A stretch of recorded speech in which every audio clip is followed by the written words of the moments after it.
Hello students, welcome to the class. तो आइए आज शुरू करते हैं बेटा यूनिट 7 का चैप्टर नंबर 1 सॉलिड्स। यूनिट 7 जो कि बल्क प्रॉपर्टीज ऑफ मैटर है और इसका चैप्टर 1 जो है वो सॉलिड्स। इसमें जो आज टॉपिक डिस्कस करने जा रहे हैं बेटा वो है एप्लीकेशंस ऑफ इलास्टिसिटी। तो बेटा इलास्टिक बिहेवियर ऑफ मटेरियल्स जो है plays an important role in everyday life. All engineering designs जो होते हैं वो क्या करते हो, उसमें क्या चाहिए होती, नॉलेज चाहिए होती है इलास्टिक बिहेवियर ऑफ मटेरियल्स के बारे में। For example while designing a building, the structural design of the column, beams and supports require knowledge of strength of material used. जैसे हम देखते हैं हमारे घरों में जो गर्डर्स होते हैं उनकी शेप जो होती है हम देखते हैं रेक्टेंगुलर ना हो के आई शेप की होती है। इसी तरह से हम जैसे चेयर या स्टूल वगैरह देखते हैं तो वो एक खास शेप दी जाती है उनको, ताकि वो जो स्ट्रेस है वो अच्छी तरह से झेल सके। ठीक है, तो आज हम बेटा यही एप्लीकेशंस पढ़ते हैं। सबसे पहले तो सबसे पहली एप्लीकेशन जो है बेटा, a metallic part of a machinery will get permanently deformed if subjected to stress beyond the elastic limit। तो किसी भी मटेरियल को अगर हम उसकी इलास्टिक लिमिट से ज्यादा स्ट्रेस अप्लाई करेंगे तो वो क्या हो जाएगा, डीफॉर्म हो जाएगा। तो ये नॉलेज होनी चाहिए हमें कि किसी भी मटेरियल की जो इलास्टिक लिमिट है वो कितनी है। इसी तरह से बेटा ये पॉइंट हमने पहले भी डिस्कस किया, bridges are declared unsafe after long use. तो बेटा the material of bridges are under continuous stress and strain due to continuous flow of traffic. Due to this material loses its elastic strength। हमने देखा था बेटा जो material होते हैं वो अपनी इलास्टिक स्ट्रेंथ लूज कर देते हैं, खो देते हैं जब उनको बारी बारी से डीफॉर्मेशन की जाती है, यानी कि स्ट्रेस और स्ट्रेन जो है रेगुलर कॉन्टिन्यूसली अगर अप्लाई की जाती है। तो बेटा इसी कारण जो ब्रिजेस होते हैं वो डिजाइन किए जाते हैं इस तरह से कि they do not bend much और break under the load of heavy traffic. जी बेटा इसके अलावा हम क्रेन यूज करते हैं बिल्डिंग्स में। क्रेन जो होती हैं आपने देखा होगा कि उनमें थिक मेटेलिक रोप होती है जो क्रेन्स होती हैं। The crane makes use of a thick metallic rope. We have to specify the maximum load that will be lifted with the help of the rope such that the elastic limit of the material of the rope is not exceeded। आपने पढ़ा होगा जब हम lift में enter करते हैं तो वहां पे लिखा जाता है कि ये जो लिफ्ट है इतना वेट है जो ये मैनेज कर सकती है, इससे ज्यादा वेट जो है इसके लिए डेंजरस है। तो बेटा ये किससे पता चलता है हमें, जो रोप हम यूज करते हैं ना, मेटेलिक रोप यूज करते हैं, उसका रेडियस जो है हमें उस हिसाब से लेना होता है कि वो जितना वेट उसके लिए स्पेसिफाई किया हुआ है वो उतना जो वेट है वो उसको बियर कर सकती है या नहीं। तो इसके लिए बेटा हम एक एग्जांपल देखते हैं।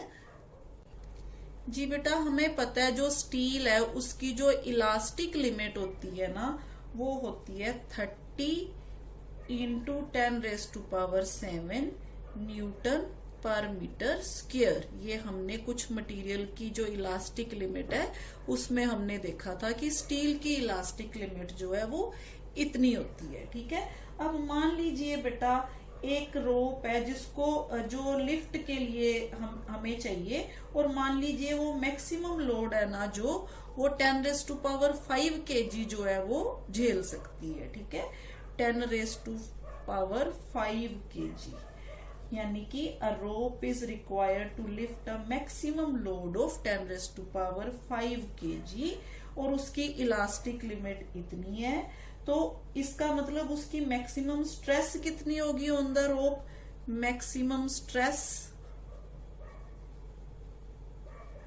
ऑन रोप वो किसके बराबर हो जाएगी बेटा, इसी के बराबर 30 इंटू 10⁻⁷ न्यूटन पर मीटर स्क्वायर ठीक है, फोर्स पर यूनिट एरिया। तो अब हम मान लेते हैं बेटा जो रोप हम यूज कर रहे हैं ना, इस तरह से रोप जो होती है आपने देखा होगा, स्टील की मोटी सारी रोप होती है, उसमें बहुत सारी वायर्स जो होती हैं ऐसे कॉइल्ड की जाती हैं। तो मान लीजिए बेटा हम इसका रेडियस जो है ना, इस क्रॉस सेक्शन का जो रेडियस है ना वो आर है, आर हम इसका रेडियस मान लेते हैं। तो इस रोप का फिर एरिया कितना हो जाएगा, एरिया हो जाएगा पाई आर स्क्वायर, ठीक है। तो अब स्ट्रेस का फॉर्मूला क्या होता है हमारे पास, स्ट्रेस होती है, stress is equal to force per unit area. अब यहाँ पे फोर्स क्या है, लोड, लोड कितना है यहाँ पे 10⁵ kg, इसको हम mg में कन्वर्ट कर लेंगे, F is equal to mg में कन्वर्ट करेंगे। तो ये कितना आ गया बेटा 10⁵ इंटू मान लीजिए जो स्मॉल g है यानी कि एक्सेलरेशन ड्यू टू ग्रेविटी, वो हमने 10 मीटर पर सेकंड स्क्वायर के बराबर ली। तो यहाँ आ गया 10⁵ डिवाइड इंटू जो है हमारे पास 10, यहाँ पे a यानी कि पाई आर स्क्वायर, तो पाई की वैल्यू 3.14 इंटू आर स्क्वायर, ठीक है। तो इस फॉर्मूला से हम आर की वैल्यू जो है वो फाइंड आउट कर लेंगे, क्योंकि स्ट्रेस हमें दी हुई है, बाकी सारा कुछ दिया हुआ है। तो यहां से बेटा अगर हम कैलकुलेट करेंगे तो हमारे पास जो आर आ जाएगा ना वो आएगा 0.307 मीटर, यानी कि 3.07 सेंटीमीटर। तो इसका मतलब ये हुआ बेटा जो लिफ्ट इतना जो वेट है वो बियर कर सकती है, 10⁵ kg का लोड है जो ऊपर नीचे लेके जा सकती है जो लिफ्ट, उसके लिए जो मेटेलिक रोप है ना उसका जो रेडियस है वो कम से कम 3.07 सेंटीमीटर जो है वो होना चाहिए, ठीक है। तो बेटा इन एक्चुअल क्या होता है, the rope is made much thicker to provide larger safety factor which is about 10, यानी कि अगर हम इसको 10 से मल्टीप्लाई कर देंगे यानी कि 10⁶ kg तक वेट भी अगर लिफ्ट में रखा जाएगा तो भी जो ये रोप है ना उसको एडजस्ट कर लेगी, ठीक है। इसका मतलब ये होता है, इतना फ्लेक्सिबल इसको बनाया जाता है। तो ये बेटा किस लिए पॉसिबल हुआ, क्योंकि हमें इलास्टिसिटी की नॉलेज है। जी बेटा नेक्स्ट जो हमारा टॉपिक है इसका नेक्स्ट पॉइंट है वो है बेंडिंग ऑफ बीम।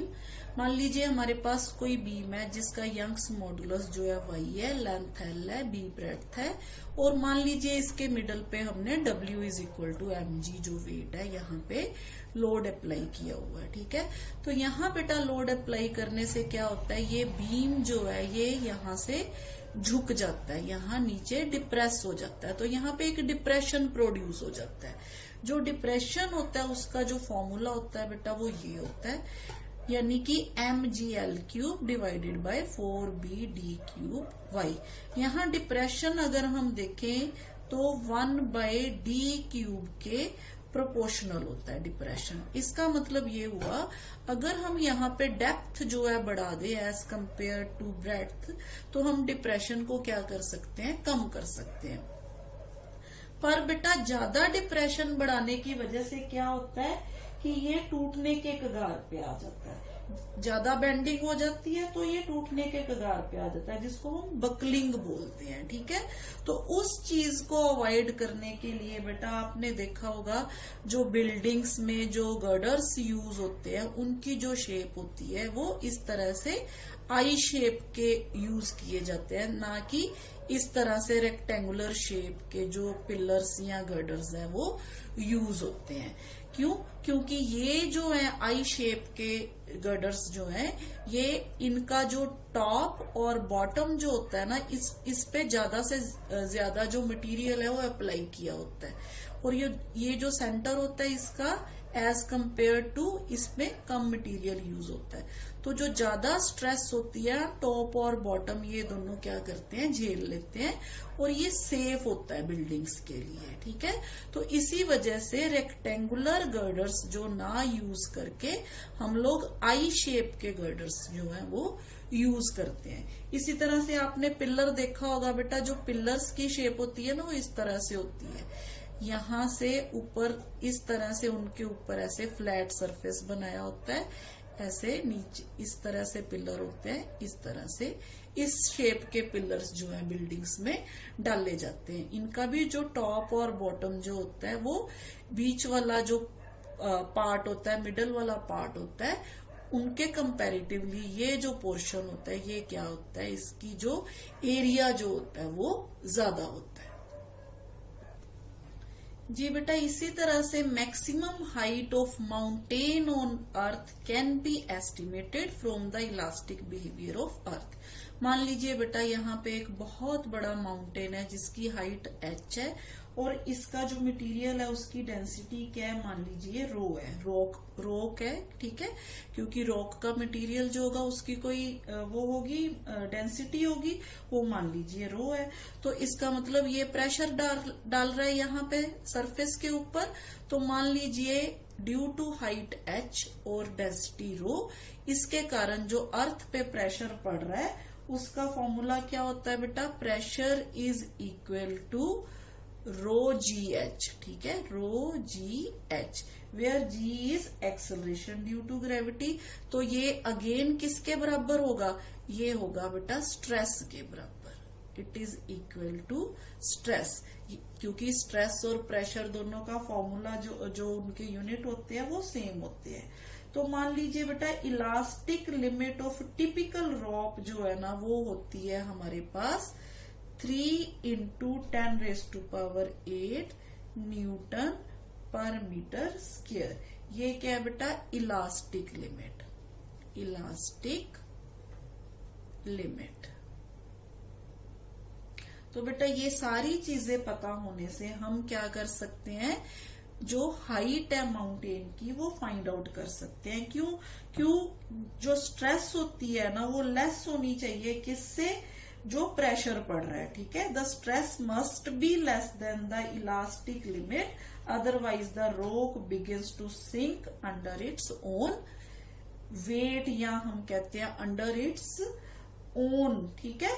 तो यहाँ पे इसका मतलब ये हो गया कि ये जो चीज है ना h रो जी एच, ये क्या होनी चाहिए, लेस देन दिस होनी चाहिए, 3 × 10⁸ होनी चाहिए। इसका मतलब h कितनी होनी चाहिए, is less than 3 × 10⁸ divided by 3 × 10⁻³ into g मान लीजिए 10 है, और ये क्या हमारे पास रो की वैल्यू जो हमने यहाँ पे मानी 3 × 10⁻3, ठीक है। रो मान लीजिए इसकी 3 × 10⁻3 है। तो इस हिसाब से जो h है इसकी वैल्यू है जो वो आ जाती है बेटा 10⁻4 मीटर, और h is less then 10 kilometre. तो आपको पता है जो माउंट एवरेस्ट है ना उसकी जो हाइट है ना वो इसके लगभग है, ठीक है। तो इसका मतलब हम इस नॉलेज से जो हाइट है किसी भी माउंटेन की वो फाइंड आउट कर सकते हैं। जी बेटा, नेक्स्ट टॉपिक जो हम डिस्कस करेंगे वो है पॉइजन्स रेशियो। तो बेटा पॉइजन्स रेशियो क्या है, मान लीजिए हमारे पास कोई सिलेंड्रिकल रोड है, लॉन्ग बार है, जिसको हमने फोर्स अप्लाई करके क्या किया, स्ट्रेच किया। अब आपको पता है बेटा जो मटेरियल है जब हम उसको स्ट्रेच करेंगे तो मटेरियल तो उतना ही है ना, अगर मान लो इसकी लेंथ बढ़ जाती है तो इसका डायमीटर जो है वो कम होना शुरू हो जाएगा, ठीक है। इसको स्ट्रेच करने से इसकी लेंथ में डेल्टा एल जो है मान लीजिए वो इंक्रीज हो गई, और जो इसका डायामीटर है वो मान लीजिए डी से डी डैश हो गया। डी डैश हो गया मीन्स मान लीजिए इसमें डेल्टा डी की कमी आ गई, ठीक है, यानी कि माइनस डेल्टा डी हो गया इसमें से, यानी कि जो डेल्टा डी है उसकी वैल्यू जो है वो डी माइनस डी डैश के बराबर है, ठीक है।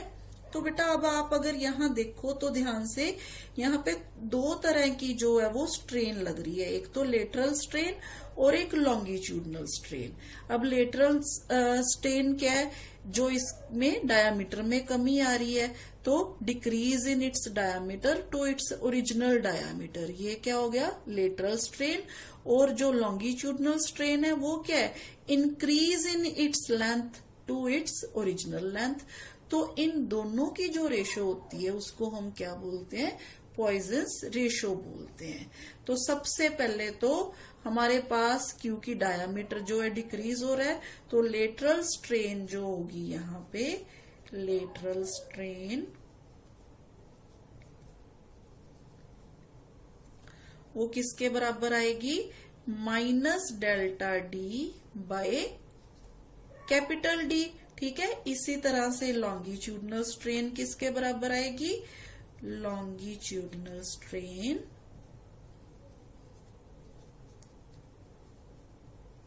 which is equal to increase in length delta L by its original length। तो अब इन दोनों की रेशो जो होती है उसको हम बोलते हैं पॉइजन्स रेशो। तो इसको हम लिखते हैं बेटा सिग्मा से। Sigma is equal to lateral strain divided by longitudinal strain.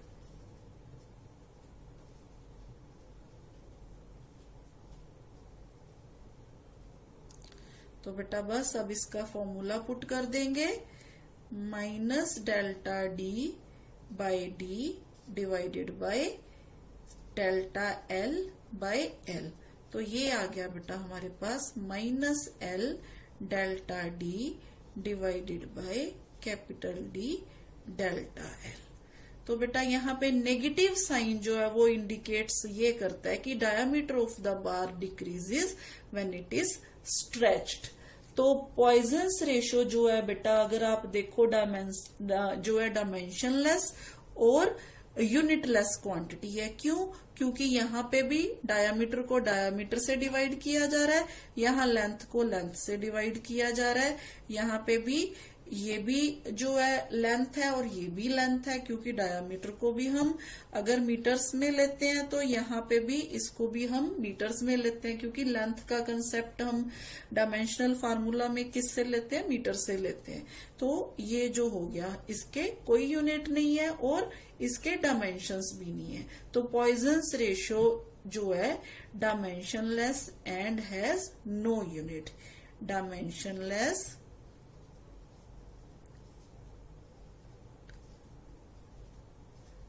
and has no unit। ठीक है, यहां पे हम ये लिख सकते हैं पॉइजन्स रेशो जो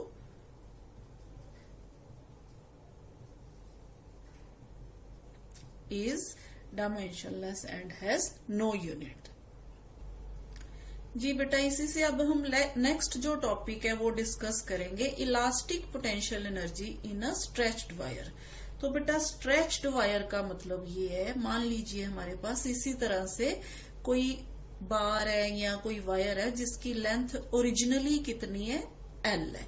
तो हमने इसको फोर्स अप्लाई किया, फोर्स अप्लाई करने के बाद इसकी जो लेंथ है वो डेल्टा L जो है इंक्रीज हो गई। तो यहाँ न्यू लेंथ वो किसके बराबर आ गई, L प्लस डेल्टा L के बराबर। जो न्यू लेंथ है वायर की वो हो गई L प्लस डेल्टा L। तो बेटा जब हम फोर्स अप्लाई करते हैं स्ट्रेच करने के लिए किसी वायर को, तो some work is done against the internal restoring force which is acting between particles of the wire.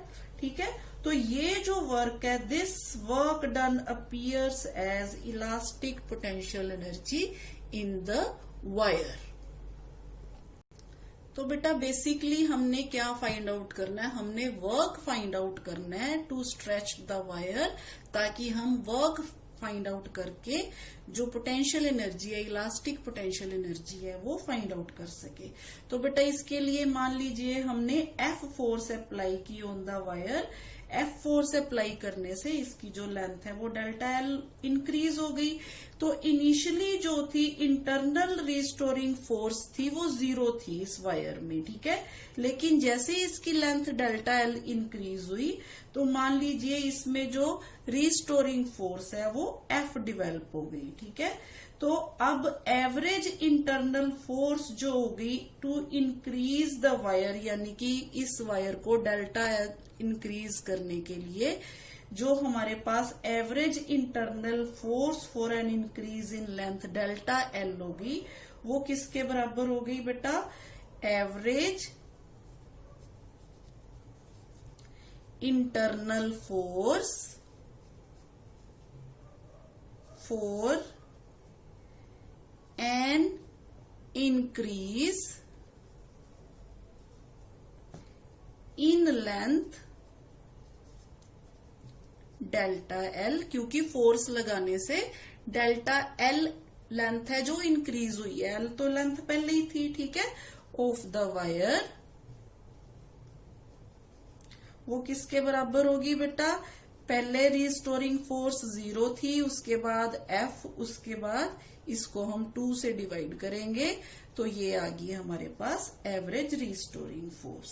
तो इसका मतलब हमारे पास जो work done on the wire है, work done on the wire, वो किसके बराबर हो जाएगा? वर्क डन क्या होता है? फोर्स इनटू डिस्टेंस, डिस्प्लेसमेंट या डिस्टेंस। तो यहाँ पे फोर्स कितना है पहले मैं लिख देती हूँ, फोर्स इनटू डिस्प्लेसमेंट, ठीक है, डिस्प्लेसमेंट, यानी कि यहाँ पे हमारे पास जो वर्क आ जाएगा वो किसके बराबर आ जाएगा? फोर्स कितनी है? F/2 इंटू डिस्प्लेसमेंट कितनी है बेटा? Delta L. तो ये आ गया बेटा हमारे पास work done which is F/2 into delta L. तो now this is stored as elastic potential energy U in the wire. तो इसका मतलब हमारे पास U की वैल्यू जो हो गई, U is equal to 1/2 F into delta L, ठीक है। अब हम क्या करेंगे बेटा, इस इक्वेशन को अगर मान लीजिए मैं स्मॉल a इंटू एल से ही मल्टीप्लाई कर दूं और स्मॉल a इंटू एल से डिवाइड कर दूं तो कोई फर्क तो नहीं पड़ेगा, है ना। तो मैं अब इसको रीअरेंज करने लगी हूं, देखना ध्यान से जरा। तो मैं यहाँ पे u की वैल्यू है वो जो लिखने जा रही हूं 1/2 f, ये वाला a मैं इसके नीचे लेके आने लगी हूं, F/a इंटू ये delta L as it is, और ये वाला l मैं इसके नीचे लेके आने लगी हूं, तो ये AL एज इट इज हो जाएगा, ठीक है। तो ये होगी बेटा मेरे पास नई इक्वेशन। अच्छा, अब ये जो टर्म है ना, area of cross section into length, इसको बोलते हैं वॉल्यूम ऑफ द वायर, ठीक है। जैसे ये मान लीजिए हमारे पास एरिया ऑफ क्रॉस सेक्शन है, तो इसको अगर हम L से मल्टीप्लाई कर देंगे तो वॉल्यूम आ जाएगा। तो वॉल्यूम जो होता है बेटा, volume is equal to A into length, ठीक है। तो यहाँ पे हमारे पास ये जो टर्म है this is volume of the wire. तो ये टर्म क्या है बेटा? Force per unit area, this is stress. ये क्या है? ये स्ट्रेन है। और ये क्या है? ये वॉल्यूम है। तो हम इसको यहाँ पे इस टर्म को इस तरह से लिखेंगे, U is equal to 1/2 into stress into strain into volume of the wire.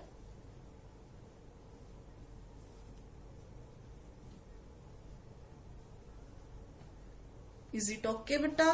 तो नेक्स्ट हम इसको और अरेंज करने जा रहे हैं बेटा, हम इसको यंग्स मॉडुलस की टर्म में लिखने जा रहे हैं, क्योंकि जो यंग्स मॉडुलस होता है आपको पता है y की वैल्यू जो होती है वो स्ट्रेस बाय स्ट्रेन होती है, ठीक है। Young's modulus means stress by strain.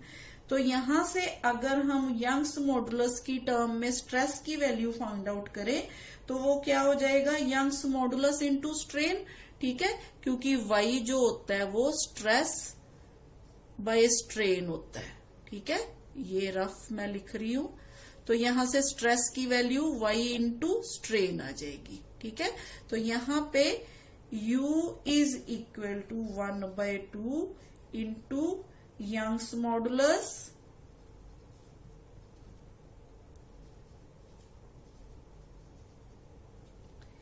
Into strain, ये हो गया। तो इंटू अगेन स्ट्रेन, तो ये आ गया बेटा हमारे पास into volume, into volume of wire. अच्छा, अगर मैं इसको ये जो U की वैल्यू है elastic potential energy per unit volume लिखूं या energy density of the wire लिखूं तो यहाँ पे ये वॉल्यूम से डिवाइड हो जाएगी। तो नेक्स्ट टर्म में बेटा, नेक्स्ट लाइन में जी बेटा, एनर्जी डेंसिटी और elastic potential energy per unit volume of the wire, जिसको हम स्मॉल u से लिख सकते हैं, वो हो जाएगी capital U divided by volume. Volume कितना था, A इंटू एल। तो यहाँ पे हमारे पास जो U की वैल्यू है वो बच जाएगी 1/2 stress into strain, into strain. ठीक है, या हमने क्या किया था, इस स्ट्रेस को यंग्स मॉडुलस में चेंज कर लिया था। 1/2 यंग्स मॉडुलस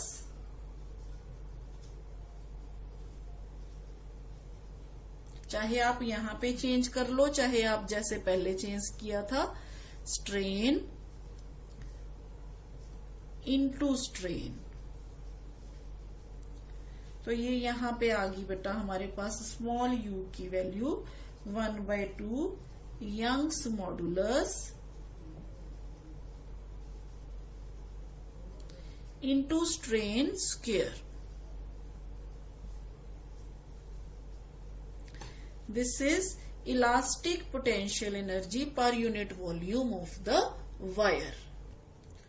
तो बेटा इस रिलेशन से हमें एक और रिलेशन पता चलता है, क्योंकि हमने यहाँ पे बोला एनर्जी डेंसिटी जो होती है वो किसके बराबर है बेटा, potential energy, elastic potential energy per unit volume. तो यहां से हमारे पास ये रिलेशन आ गया कि elastic potential energy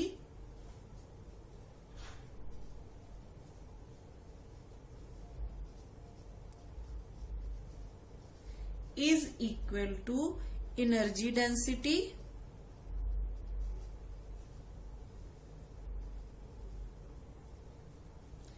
into volume।